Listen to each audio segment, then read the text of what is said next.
मत्ती रचित सुसमाचार का 8वां अध्याय। कोढ़ी के रोगी को चंगा करना। जब वह उस पहाड़ से उतरा तो एक बड़ी भीड़ उसके पीछे हो ली। और देखो, एक कोढ़ी ने पास आकर उसे प्रणाम किया और कहा, हे प्रभु, यदि तू चाहे तो मुझे शुद्ध कर सकता है। यीशु ने हाथ बढ़ाकर उसे छुआ और कहा, मैं चाहता हूँ, तो शुद्ध हो जा। और वह तुरंत कोढ़ से शुद्ध हो गया। यीशु ने उससे कहा, देख, किसी से न कहना, परंतु जाकर अपने आप को याजक को दिखा और जो चढ़ावा मूसा ने ठहराया है उसे चढ़ा, ताकि लोगों के लिए गवाही हो। एक सूबेदार का विश्वास। जब वह कफरनहूम में आया तो एक सूबेदार ने उसके पास आकर उससे विनती की, हे प्रभु, मेरा सेवक घर में लकवा रोग से बहुत दुखी पड़ा है। उसने उससे कहा, मैं आकर उसे चंगा करूँगा।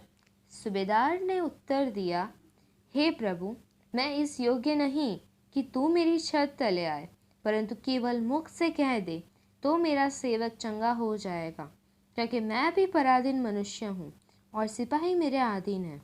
जब मैं एक से कहता हूँ जा, तो वह जाता है, और दूसरे से आ, तो वह आता है, और जब अपने दास से कहता हूँ यह कर, तो वह करता है।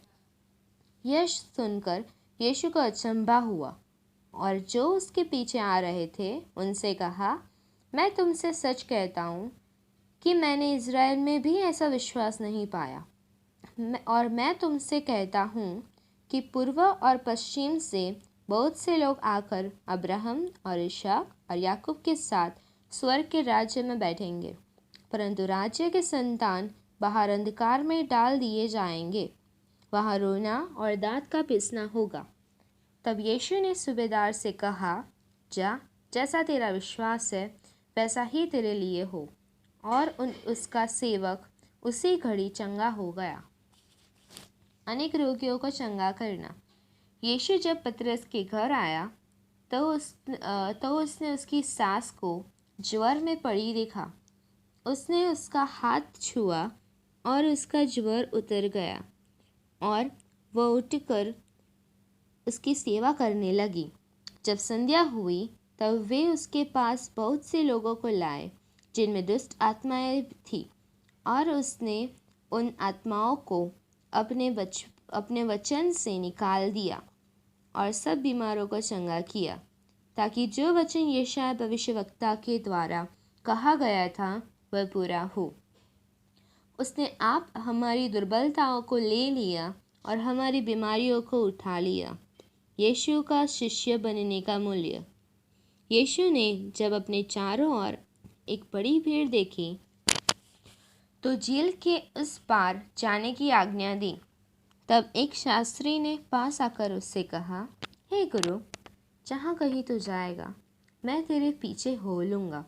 यीशु ने उससे कहा, लोमड़ियों के भट्ट और आकाश के पक्षियों के बसेरे होते हैं, परंतु मनुष्य के पुत्र के लिए सिर धरने की भी जगह नहीं है। एक और चेले ने उससे कहा, हे प्रभु, मुझे पहले जाने दे कि अपने पिता को गाड़ दूँ। यीशु ने उससे कहा, तू मेरे पीछे हो ले और मुर्दों को अपने मुर्दे गाड़ने दे। तूफान को शांत करना।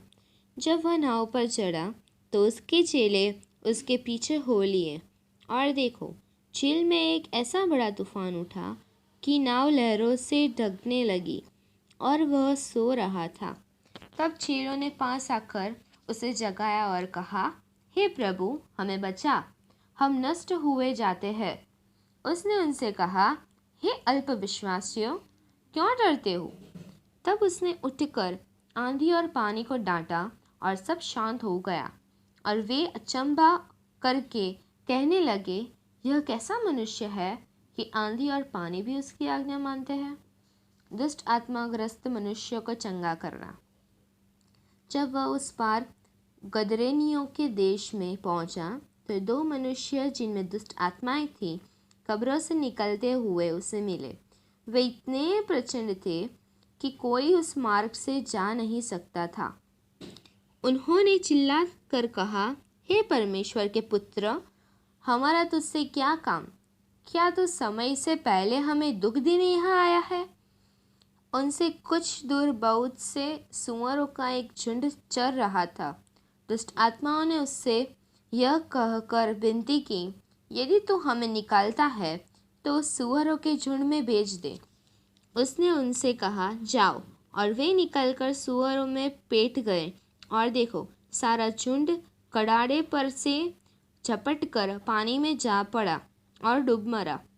उनके चरवाहे भागे और नगर में जाकर ये सब बातें और जिनमें दुष्ट आत्माएं थी उनका सारा हाल कह सुनाया।